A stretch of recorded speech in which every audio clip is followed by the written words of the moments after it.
So ever since the ban list, I figured that Draco Metalfoes and Zefra just kind of got destroyed so much that I just didn't want to play them anymore.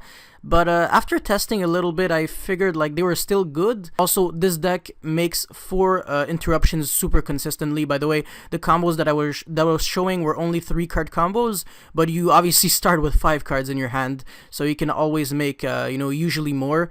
And it does brick a little bit, but really not that much.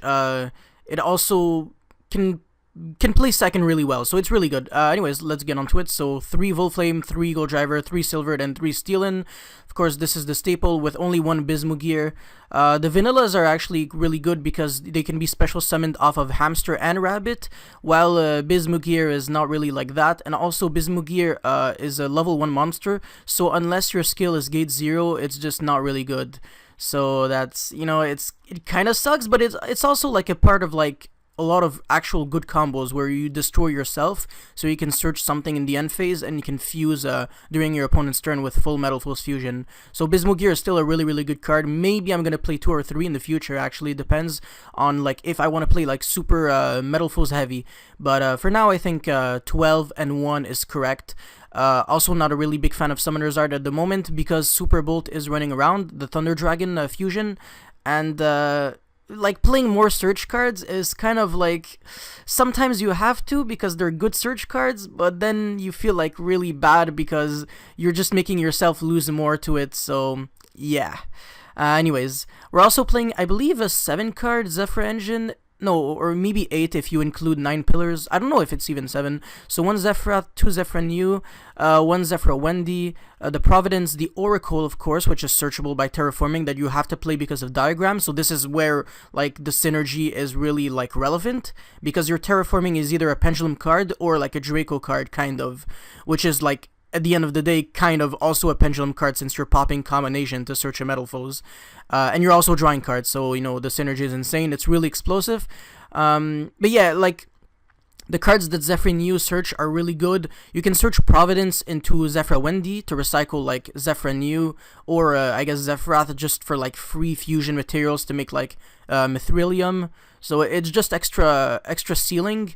It's really good. Zephra Wendy is just there for like power, but like Zephyr New is like, it's like interruptions. Like you get your 9 pillars and then you pop it and search like Divine Strike or like Providence or something. So you actually get like a +2 indirectly with Zephyr New. We play a 2/2 for the Mythical Beast package, and also 1 Gate Infinity and 1 0. 3 Cerberus could be played. I don't know. I just like 2 because I hate drawing 2. And when you play 2, like, the odds are decreased. And in this deck, it's kind of like weirder because you like drawing Metalfoes cards. Like, it's not like Magicians where you can draw like 5 random pendulum cards and it works. Here, like, drawing like 5 non-Metalfoes cards can kind of hurt. 3 Dark Worm, of course, to go with the Shrine and Foolish. Because we obviously don't have to play 2-0, which is nice about this deck, because you can search Infinity to search your Super Poly. So that's actually really savage. A lot of people don't know that, but Super Poly is like disgusting in Metalfoes because you can use like Electrum or any other Metalfoes to make this guy. And this is pretty savage. Only 2 monsters with 3,000 or less attack. That's pretty generic if you ask me. Or if they only have like 1 threatening monster, you just make Adamante. So you have mad options, of course. And if you want to fuse with your own monsters, you make Alkahest, which is like an instant interruption. Or Orichalc, which is like Chaos Max. Or you can like quick fuse using Orichalc into Alkahest to pop a card and then steal a card afterwards. So full Metalfoes fusion is like way better now than it was before. So yeah, and also if you realize something about this deck list is that I'm not playing True King's Return and Apocalypse with Dynamite, and the reason for that is because they can kind of break, whereas Disciples and Heritage are always like super consistent and they always make your deck better. So I just wanted to go for like a super consistent deck rather than like something that was just like cuter. Even then, like the combo is still like extremely good, like tributing Odd Eyes Absolute during your opponent's turn. That's savage. You get the Vortex Bounce. Anyways, to finish off the deck profile, everything here is quite standard and super self-explanatory, so I don't have to explain anything. maybe just remind you that I play 2 combination with 1 strike and 1 9 pillars. 9 pillars not being necessarily like you don't necessarily have to play it. You can just play like I don't know, like an extra Zefra monster with like an extra Providence if you want to play more Zephras, and maybe cut Zefra New to 1, but I'm not a really big fan because Zephrath is only as good as the monsters it can send. So if you run out of stuff to send, then Zephrath just becomes a garbage skill 5 that can't really do much. So yeah.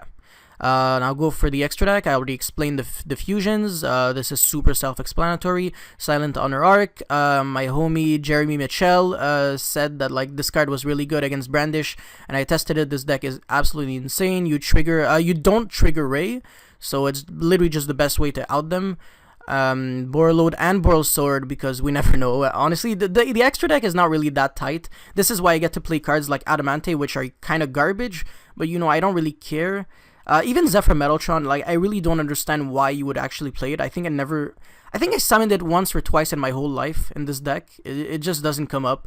Like, if you want to summon Vortex, you don't even have to do Metaltron. You can literally just do, like, Skill Pop Absolute or Diagram Pop Absolute and keep your Electrum on field and keep generating advantage, because I think keeping Electrum is kind of better than keeping Metaltron. Well, I mean, it depends.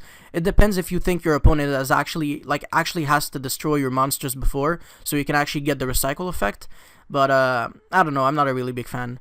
Maybe I'm gonna cut this and play something else. And of course, the Doolittle Chimera, which is super insane. Even if you get Reaper, you have a play.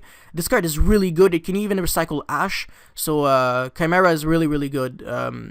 Yeah, it's basically the monster that you make once your Electrum is like removed completely. But if anything, you can just go Mithrilium, bounce back from your grave to extra deck, and like keep summoning Electrums. So like, and also the second Mithrilium would recycle the first Mithrilium. So in other words, you can play for like infinite amount of times. This deck grinds really well. It's just not as good as Brandish, I guess I would say, because that deck is still full power. It can play Ogre and Ash, which kind of destroys this deck. Honestly, even Droll kind of. So this is why I'm not really down to play it at the moment. But it has a lot of potential. We have 3 Ash and 3 Droll, and 3 Purple Poison because it doesn't break. Because the thing with Pendulums is that siding in like random hand traps, it makes you lose, and like you just draw bad and you can't even break the board even if you have hand traps. But Purple Poison is different because you still get to play Yu-Gi-Oh! While being able to like destroy cards like Vanity's Fiend, Dark Law, etc., stuff like that. So Purple Poison is extremely good. It was always really helpful to me, like when I played in regionals and YCSs. So this card is insane. I would always play it in Metalfoes, I think, always either main or side. It's absolutely crazy. And also the final cards that I have to explain are the Twins, the Evenlys, of course, and the Secret Village, which is already searchable. Like the only spellcaster right now that you can make would be the Jackal. But if you really want to make your Secret Village super relevant, you can make the Alistair Link. And it's really easy to make the Alistair Link. In theory, all you need is like 2 level 4 or lower Metalfoes. You make a Link Spider, you special summon another Metalfoes from your hand, and then you link both for the Alistair Link. So without even Pendulum summoning, you already have 2 Metalfoes in your extra deck, a Link 2 that gives you 2 arrows, that is a spellcaster for Secret Village. So if you have like 2 other scales, you just skill, and then Pendulum summon, and you get to play like, and you have your Secret Village. So it's really good. The Alistair Link could be played in your deck, but you would have to fit in the space for Link Spider. And while you're at it, since you're playing Link Spider, you might as well just play Nightmare Phoenix, because 2 Metalfoes is also a Phoenix, so you can out anti-spell. So yeah, that's pretty much it actually. I don't really think I have anything else to add, but if you have any questions, make sure to post them in the comments. It'll be my pleasure to answer all of them. But yeah, with that being said, thank you very much for watching, and as always, it is Yasin signing out. Peace!